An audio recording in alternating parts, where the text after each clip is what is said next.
तो स्वागत है आपका पाठशाला में। आज हम निकालेंगे work done by variable force. Variable का मतलब जो फोर्स कंटिन्यूअस चेंज हो रहा होता है। तो हमने जो लास्ट वीडियो में जो निकाला था, जो वर्क का हमने जो लास्ट वीडियो में फॉर्मूला निकाला था, वर्क इज इक्वल टू तुम्हारा force into displacement, dot product में force into displacement, that is work done is equal to आपका force into displacement F S. तो यहाँ पे जो फोर्स था ना, यहाँ पे जो आपका फोर्स आया था वो कौन सा फोर्स था? वो कांस्टेंट फोर्स था। कांस्टेंट फोर्स मतलब वो फोर्स चेंज नहीं हो रहा है। मतलब आप लगा रहे हो, अगर आपने 20 न्यूटन लगा दिया तो 20 न्यूटन के साथ वो कंटिन्यूअस मूव कर रहा होगा। डन। अगर आपने 40 न्यूटन लगाया तो 40 न्यूटन के साथ कंटिन्यूअस मूव कर रहा होगा। अगर अर्थ उस पर, अगर एक 10 kg का मास यहाँ पे रखा है तो अर्थ इसके ऊपर कितना mg अमाउंट ऑफ फोर्स लगाएगा, दैट इज 10 × 10 100 न्यूटन। तो 100 न्यूटन कांस्टेंट लग रहा होता है। तो हमने लास्ट टाइम में जो फोर्स इंटू डिस्प्लेसमेंट का फॉर्मूला निकाला था, ये कौन सा फोर्स के लिए था? कांस्टेंट फोर्स के लिए था।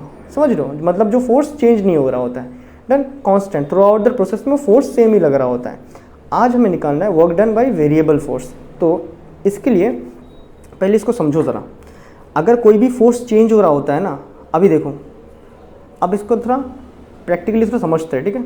मैं गया बाज़ार में तो शॉपिंग कर लिया। शॉपिंग करके हमने एक बस्ता कुछ सामान वामान कुछ ले लिया। अब देखना कि होता क्या है इसके साथ। अभी पहले तो देखो यार, पहले तो मैं उसको काफ़ी, देखो यार, जब मैंने उस बैग को ख़रीदा तो मैंने इस बैग को काफ़ी हाथ में काफ़ी ऊपर में पकड़ के लेके आ गया। डन। पहले काफ़ी हाथ में ऊपर में पकड़ के एकदम गजब, एकदम ताकत के साथ लेके आ रहा हूँ, ठीक है। लेके आया 10 मीटर तक मैंने उसको काफ़ी ऊपर रखा। फिर क्या हो गया, मैंने हाथ को थोड़ा नीचा कर लिया। मतलब ना टाइट भाई चल रहा है बस, तो ऐसे करके थोड़ा देर लेके जा रहे हैं। फिर उसके कुछ देरी बाद मैं क्या कर रहा हूँ, अपने दोनों हाथ से पकड़ के उसे फोर्स लगवा रहा हूँ। डन। यहाँ पे मैं क्या कर रहा हूँ, यहाँ पे मैं, अगर तुम देखो तो मैं हर बार मेरे फोर्स को हर 10 मीटर हर 20 मीटर में क्या कर रहा हूँ, फोर्स को चेंज कर रहा हूँ ना। ये क्या हो गया? डिस्प्लेसमेंट हो गया ना। हर डिस्प्लेसमेंट में हर छोटे छोटे हिस्से में, 10 मीटर में, फिर 20 मीटर में, फिर यहाँ 30 मीटर में मैं क्या कर रहा हूँ, अपने फोर्सेस को चेंज कर रहा हूँ कंटिन्यूअस। तो यहाँ पे क्या हो रहा है, मैं एक सेमी फोर्स लगा रहा हूँ हर बार? नहीं। डन। लेकिन हाँ, ग्रेविटेशनल सेमी फोर्स लगवा रहा होगा, लेकिन मैं कितना लगा रहा हूँ, अप्लाइड फोर्स कितना लग रहा है, हर बार चेंज हो रहा है। तो ये वाला क्या हो गया आपका? वेरिएबल फोर्स का डिफरेंस हो गया। या फिर आप देखोगे कोई अगर डंबल उठाता है ना, तो पहले तो एकदम 20-30 तो ऐसे ही उठा लेगा, उसके बाद धीरे धीरे ये नहीं हो रहा है। तो यहाँ पे क्या हो रहा है, वेरिएबल फोर्स आ रहा है। तो हमें निकालना है इस वेरिएबल फोर्स में हम कितना वर्क डन कर रहे हैं, क्योंकि धीरे धीरे ही कर रहे हैं, कम से कम डिस्प्लेस तो कर रहे हैं ना। तो कर रहे हैं तो वर्क हो रहा होगा, लेकिन फोर्स क्या है, वेरिएबल है, हर बार अलग अलग लग रहा है।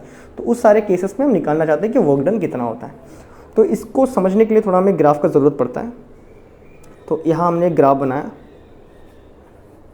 डन। और यहाँ नीचे रहेगा डिस्प्लेसमेंट का ग्राफ, डिस्प्लेसमेंट का एक्सिस एस, और यहाँ मैं ऊपर बना दे रहा हूँ फोर्स, जो अप्लाइड फोर्स है ना, अप्लाइड फोर्स उसका। अब अगर हम इसी चीज़ से समझें, तो स्टार्टिंग में मान लो यहाँ से शुरू करते हैं। स्टार्टिंग में मैं 10 मीटर तक क्या करवाया, स्टार्टिंग में मैं 10 मीटर तक क्या एक कांस्टेंट फोर्स लगवाया। मान लेते हो 20 न्यूटन का था। डन। 20 न्यूटन का लगाया मैंने फोर्स। उसके बाद मैंने हाथ को नीचे कर दिया, मतलब क्या कर दिया, कम फोर्स लगाया, अनदर 20 मीटर तक कम फोर्स लगवा दिया। फिर मैंने क्या, दोनों हाथ से पकड़ा, मतलब मैं ज़्यादा फोर्स लगवा रहा हूँ अभी। तो ऐसा कुछ मेरा फोर्स बन रहा है। आया बात समझ में? ऐसा कुछ मेरा फोर्स बन रहा है कि मैं ऐसा हर बार चेंज करवा रहा हूँ फोर्स को, हर बार धीरे धीरे। अब देखो, अगर तुम देखो इसमें, तो यहाँ पर अगर तुम डायरेक्टली फोर्स निकालोगे तो क्या तुम्हें मिल जाएगा? देखो यार, एक तो तरीका होता है कि तुम इसको ना, अभी यहाँ मैंने सपोज इस केस में मैं 10 न्यूटन फोर्स लगवा रहा हूँ। डन। तो कभी 10 लग रहा होगा, कभी 10.1 लग रहा होगा, कभी 10.2 लग रहा होगा। लेकिन अगर मैं बहुत ही छोटे हिस्से में देखूंगा, मान लो कि ये मैंने 1 मिनट तक लेके चला, मैं उसमें कभी 10 लगा रहा हूँ, कभी 10.1, कभी 10.2 लगवा रहा हूँ, लेकिन बहुत ही छोटे टाइम में देखोगे 1 सेकेंड में, तो क्या तुम्हें सारे फोर्सेस इक्वली नहीं दिख जाएंगे कि हाँ भाई लगभग उतना ही लगा रहा है हर 1 सेकंड में? क्योंकि 1 सेकंड में तो फोर्स ज़्यादा चेंज नहीं होगा ना। 1 सेकंड में क्या ही चेंज हो जाएगा फोर्स में, पकड़ के रखा हो 1 सेकंड में क्या ही चेंज होगा।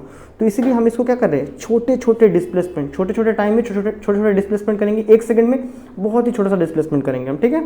तो मतलब जनरली वैसे ही करते हैं ना, 1 सेकंड में बहुत ही छोटा सा डिस्प्लेसमेंट। तो हम यहाँ क्या करेंगे, छोटे स्ट्रिप बनाएंगे यहाँ पे, छोटे स्ट्रिप, कि ये एक स्ट्रिप हुआ जिसमें मान लेंगे कि भाई इसमें वर्क चेंज नहीं हो रहा होगा। यहाँ पे एक और स्ट्रिप होगा, इसमें मान लेंगे इस पर्टिकुलर में वर्क चेंज नहीं हो रहा होगा। यहाँ पे एक और स्ट्रिप मान लेंगे, यहाँ पे मान लेंगे कि वर्क चेंज नहीं हो रहा है। तो ऐसा करते करते करते करते हम कहाँ तक ऐड करेंगे, फाइनल तक ऐड करेंगे। शुरुआत हमने यहाँ से किया था 0 में से, इसको मान लेते xi, इसको मान लेते इनिशियल, यहाँ से डिस्प्लेसमेंट शुरू किया था और फाइनली कहाँ ख़त्म किया था 30 में, तो इसको मान लेंगे xf। डन। अभी देखो अगर मैं इस तरह बहुत ही छोटा छोटा टुकड़े का वर्क निकाल के सबको जोड़ लूँ तो क्या मुझे मिल नहीं जाएगा टोटल वर्क कितना है?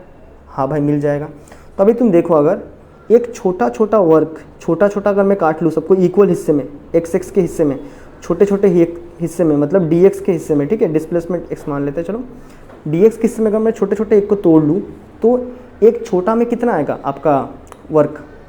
सो लिखते हैं work done in a very मतलब बहुत ही स्मॉल डिस्प्लेसमेंट, बहुत ही छोटा डिस्प्लेसमेंट में वर्क डन कितना हो जाएगा? ये हो जाएगा आपका जो फोर्स में लगा रहा हूँ F इंटू डी एक्स। ये बातें समझ आया? क्योंकि इसमें तो क्या दिखेगा, छोटे छोटे डिस्प्लेसमेंट जब आप करोगे तो आपको फोर्स लगभग सेम दिखेगा सब में। तो work in a very small displacement F D x, ये बातें हमें समझ आया। अभी इसी तरह बहुत सारे छोटे छोटे डिस्प्लेसमेंट करके मैं क्या कर रहा हूँ, पूरा इसको कवर अप नहीं कर रहा हूँ। क्या बातें समझ आया? तो पूरा कहाँ से कहाँ, अब देखो तो टोटल वर्क अगर मुझे निकालना है तो मैं क्या करूँगा, यहाँ पे पहले dx1 किया, अगले बार मैं dx2 करूँगा, ठीक है ना, छोटा सा डिस्प्लेसमेंट है यहाँ पे dx2 वाला, फिर dx3 कर लूँगा। तो टोटल वर्क अगर मुझे निकालना है तो मैं क्या बोल दूँगा, पहले f dx1 किया, फिर f2 dx2 किया, अलग अलग फोर्स, ठीक है, फिर f3 dx3 किया, ऐसा कर करके कहाँ तक किया, एक ख़त्म होने तक किया। इसको अगर मैं लिखूँ तो मेरे पास दो तरीका है लिखने का, एक तो मैं समीशन में लिख सकता हूँ और एक इंटीग्रेशन में। तो आपके बुक में इंटीग्रेशन में लिखा गया है, सबको जोड़ने को इंटीग्रेट करना कहते हैं, ठीक है। तो अगर मैं यहाँ पे निकालूँ तो work done in terms of integration, उसमें क्या होता है, आप अगर देखो एफ डी एक्स है ना, तो एफ डी एक्स लिख देना है आपको। इंटीग्रेट कहाँ से कहाँ तक कर रहे हो आप, इनिशियल से फाइनल तक कर रहे हो, ठीक है। आया बात समझ में? ये होता है आपका इंटीग्रेशन के फॉर्मूले में। तो एफ डी एक्स ये क्या होता है आपका, work done by variable force. इसी को आप चाहो तो दूसरे एक तरीके से लिख सकते हो, दूसरे एक तरीके से आप लिख सकते हो,